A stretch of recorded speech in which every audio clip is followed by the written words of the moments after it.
Muncul suatu suara dari lubang berhala itu. Wahai Tariq,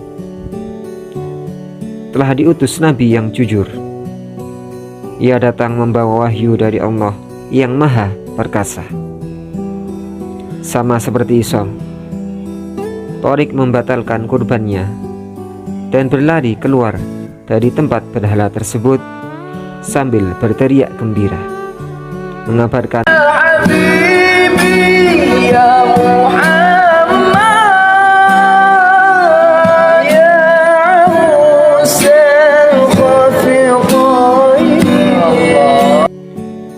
Ghassan bin Malik al-Amiri tinggal cukup jauh dari kota Mekkah. Kabilahnya memiliki kebiasaan memberikan persembahan atau kurban di depan berhalanya pada bulan Rajab. Pada suatu bulan Rajab, ketika Nabi SAW telah mulai mendakwahkan Islam, seorang lelaki bernama Isom datang ke berhala tersebut dan bersiap menyembelih kurban persembahannya. Ketika tangannya mengangkat pedang untuk menyembelih, tiba-tiba muncul suara dari lubang berhala.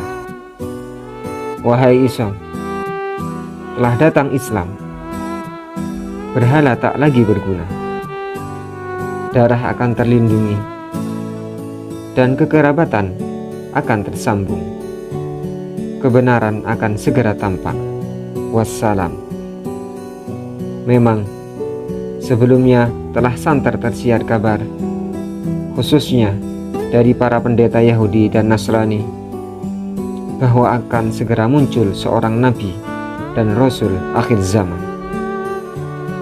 Berita yang sebenarnya menjadi harapan dan kebanggaan bagi ahli kitab tersebut, juga menimbulkan harapan bagi penduduk Jazirah Arabia yang sebenarnya kaum pagan penyembah berhala.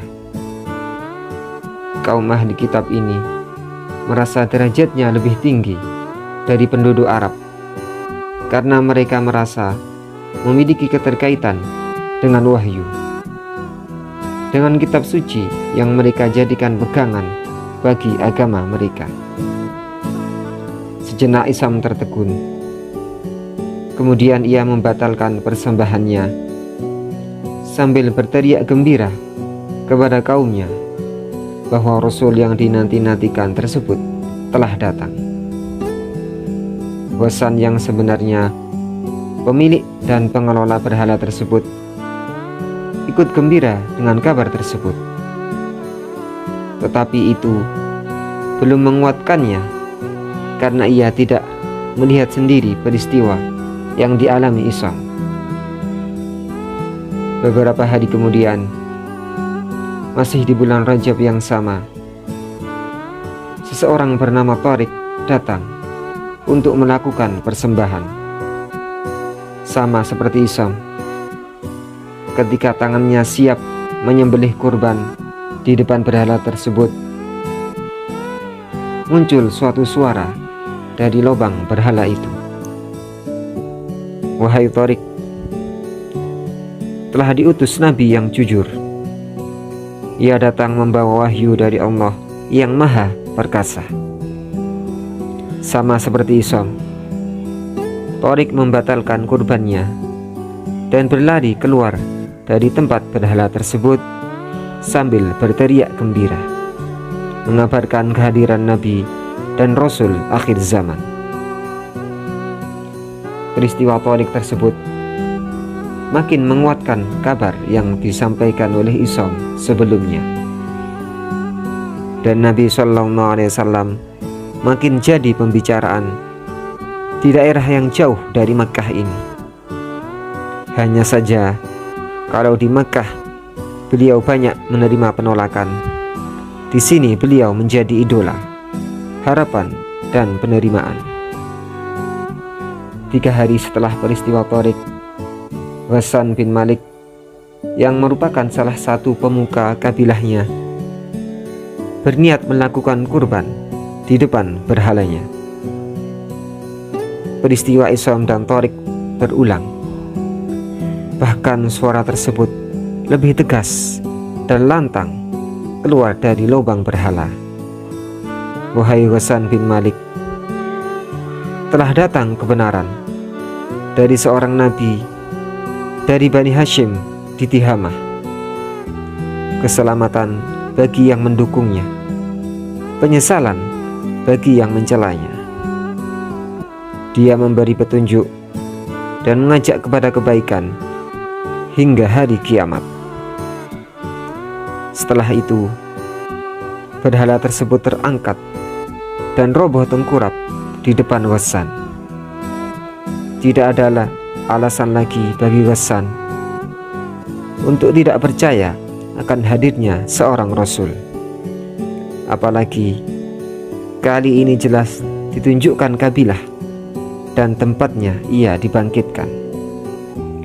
Dengan tekad yang bulat sekaligus dukungan dari kaumnya, ia akan menemui nabi baru dari Bani Hashim yang berada di daerah perbukitan Tihamah tersebut. Ganasnya padang pasir yang membentang antara tempat tinggalnya dengan Tihamah, di mana Mekah berada, tidaklah menyurutkan langkahnya. Saat itu masih masa permulaan dakwah Islam. Nabi SAW sedang duduk bersama beberapa orang sahabat, termasuk Ali bin Abi Thalib yang meriwayatkan kisah ini. Seorang penunggang unta yang tampak letih dan berdebu, pertanda ia telah melakukan perjalanan jauh di padang pasir, mendatangi kumpulan sahabat dan bertanya, "Manakah yang namanya Muhammad?" Mereka menunjukkan tempat Nabi SAW, dan lelaki tersebut yang tak lain adalah Ghassan bin Malik al-Amiri berkata kepada beliau, "Maukah engkau menjelaskan semua perintah Tuhanmu, atau aku yang akan menceritakan perintah-perintah berhalaku?" Maksud Ghassan adalah perintah berhala ketika membatalkan persembahan kurban dari Isom, Thorik, dan dirinya sendiri. Nabi SAW tersenyum mendengar perkataan Ghassan dan bersabda, "Biarlah aku saja yang menjelaskan perintah-perintah Tuhanku." Mulailah Nabi SAW menjelaskan panjang lebar risalah Islam yang beliau emban untuk seluruh umat manusia. Setelah cukup lama mendengarkan dengan khidmat penjelasan beliau, ia berkata, "Saya adalah Ghassan bin Malik al-Amiri. Saya mempunyai berhala. Setiap bulan Rajab, saya dan kaum saya melakukan persembahan kepadanya."